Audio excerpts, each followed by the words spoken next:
falando especificamente de saúde mental, vamos falar sobre a relação aí da homeopatia e o tratamento desses transtornos mentais, enfim. Sim.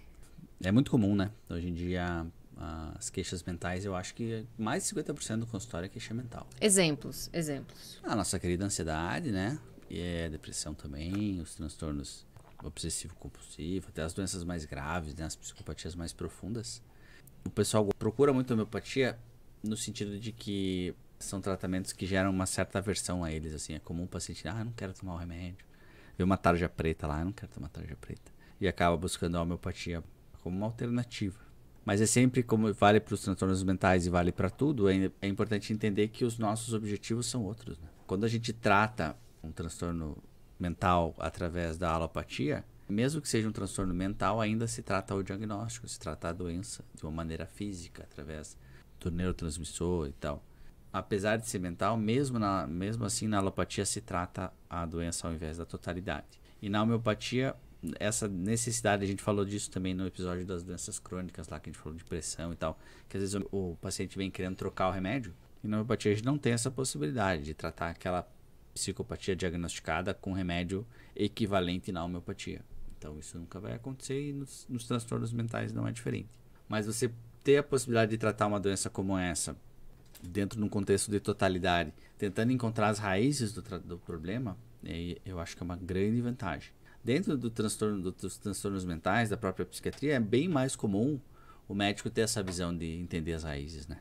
É bem mais comum ele, próprio médico, fazer uma terapia, ou o próprio médico encaminhar para uma psicoterapia, seja ela das diferentes linhas, porque para ele é muito mais claro que essa relação, história de vida e tal. Mas muitas vezes ele também não faz esse processo com a medicação. Muitas vezes não, ele não faz. Então, por mais que ele vá até um certo ponto, ele admita essa necessidade, admita essa possibilidade dessa ligação com o aspecto não físico, no aspecto medicamentoso ele trava no aspecto físico. É o que a gente falou do médico de família. Ele tem toda uma abordagem da complexidade, Holística. de entender holisticamente, né? Mas na hora da prescrição, ele trava.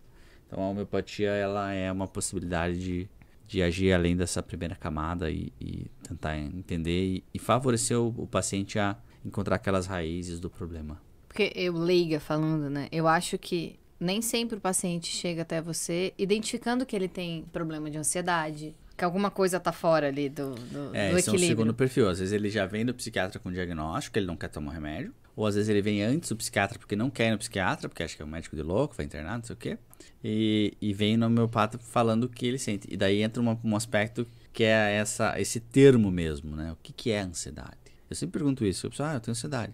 Mas o que para você é ansiedade? E cada pessoa descreve a ansiedade de uma maneira. Então, a ansiedade diagnosticada, ela tem uma definição, mas para o paciente, cada um fala uma coisa totalmente diferente. E nem sempre ele fala, viu, doutor, eu sou ansioso. Você vai identificar, conversando com ele, que ele tem um problema de ansiedade. Pode ser, mas eu, pessoalmente, por não ter essa formação da psiquiatria e tal, eu sempre tento fugir dessa ansiedade. Eu tento entender o que é a ansiedade por trás, porque a ansiedade em si, o termo não me ajuda.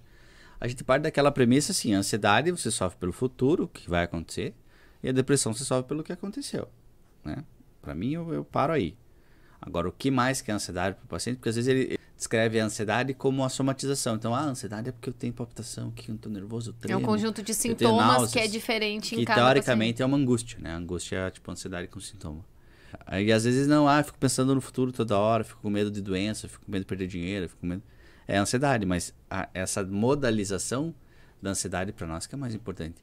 Na homeopatia não adianta nada o cara falar que tem ansiedade ter um transtorno ansioso. Cara, não adianta nada.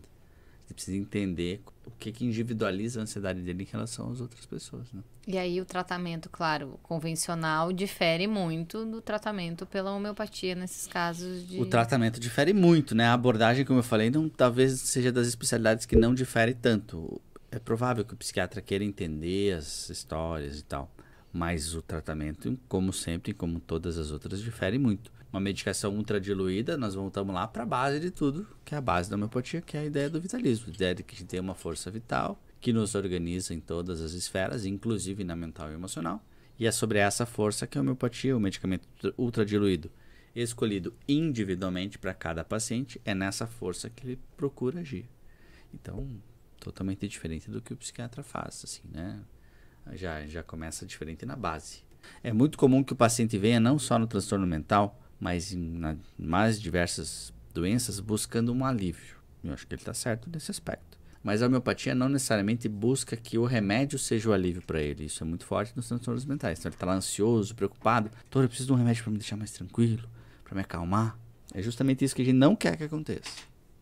Isso eu acho que é a pior coisa que ele pode fazer. Ele tem que estar preparado. Se ele pode não passar, tem muitos casos em que ele precisa do remédio que acalma, o remédio que quimicamente deixa ele de outro jeito. Mas se ele tem a capacidade, isso passa pela avaliação do médico homeopata, porque antes de tudo ele é médico, antes de ser homeopata, é ver se o paciente tem essa capacidade de seguir nesse caminho por uma outra via. Porque não pode ser uma via de alívio da sensação. Porque esse alívio da sensação, na grande maioria das vezes, afasta ele da resolução do problema. Eu tenho lá na minha infância, minha mãe me batia, eu vivo um casamento que meu marido é agressivo comigo. Aí eu dou um remédio para ela não sentir isso, para ela ficar mais tranquila ou para ela dormir melhor. Não faz sentido. Agora, aí eu tô assim, eu quero me bater a cabeça na parede e quero me jogar da janela. Ela precisa de um remédio para que ela não sinta aquilo nesse momento. Mas com a consciência de que aquilo não está levando ela a um caminho de cura, pelo contrário. É um caminho de controle. Agora, se ela tem a capacidade de parar, pensar, começar um processo terapêutico em que ela percebe que ela está nessa situação, que ela percebe que é ela que se coloca naquela situação e que cabe a ela mudar aquela situação e não ao marido ficar bonzinho, e é ela que tem que mudar, aí a homeopatia pode catalisar, pode acelerar esse processo se a pessoa tiver essa capacidade.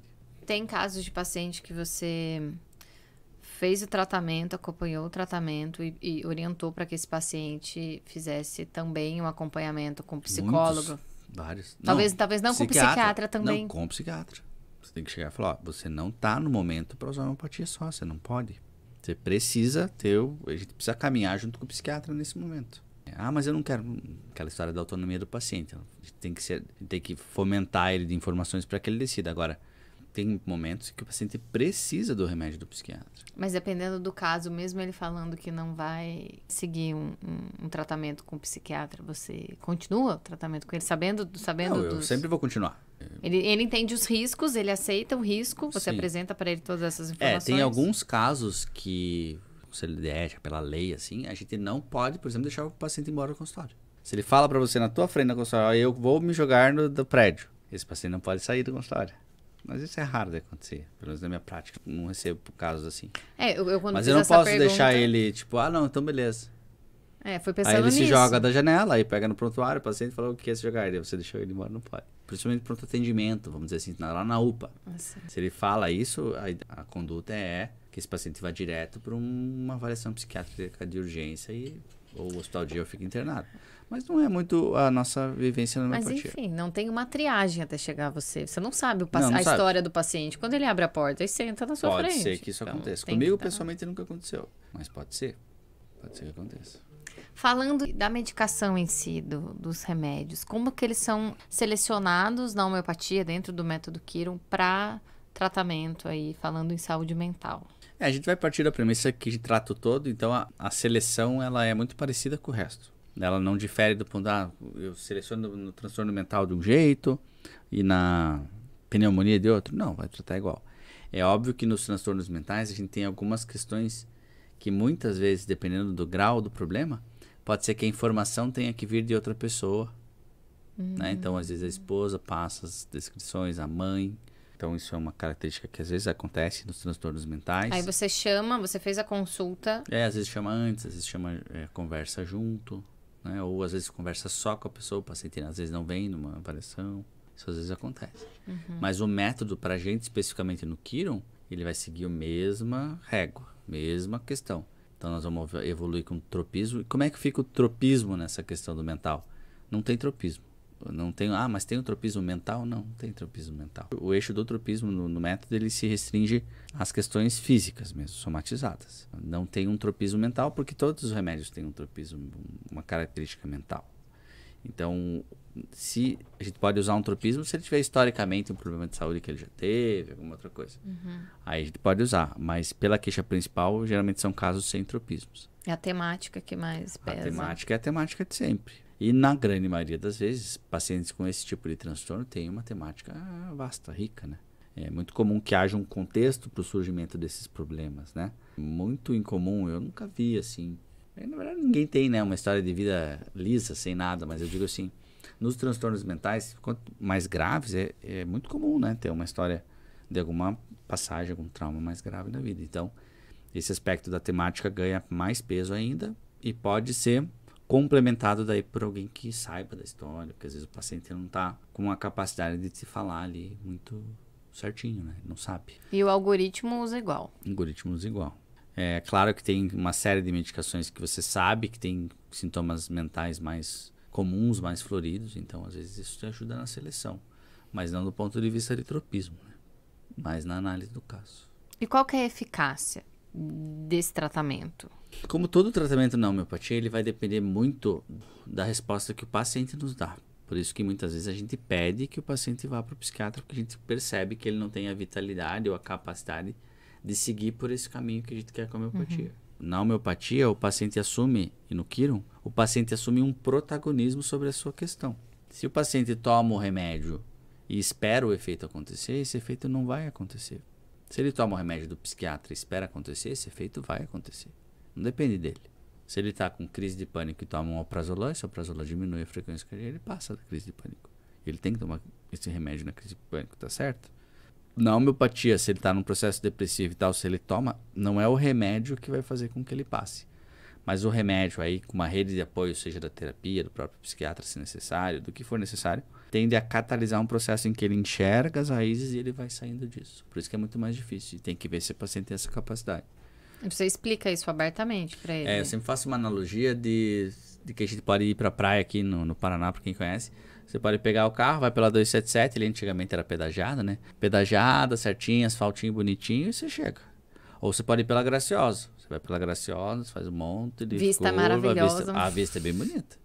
A vista é bem bonita, só que ela está cheia de curva, vai e volta, você chega praticamente no mesmo lugar. Então são dois caminhos que chegam no mesmo lugar. Um em que você relaxa no carro e ele vai te levar pedagiado para algum lugar. E outro que você vai indo e voltando, indo e voltando, indo e voltando, indo e voltando e chega no mesmo lugar. A diferença é que pela Graciosa realmente você tem uma vista bonita, você aprende a dirigir melhor. Quem dirige na Graciosa dirige em qualquer lugar. Agora, se só vai por uma 277 e vai para Graciosa depois, é difícil. Então eu faço essa analogia de que na homeopatia é uma Graciosa da vida. Você vai ir, vai para cima, vai para baixo. É um caminho mais tortuoso. Mas é um caminho que te dá uma base, uma sustentação para a tua melhora muito maior do que você eventualmente silenciar o teu sintoma com uma medicação, né?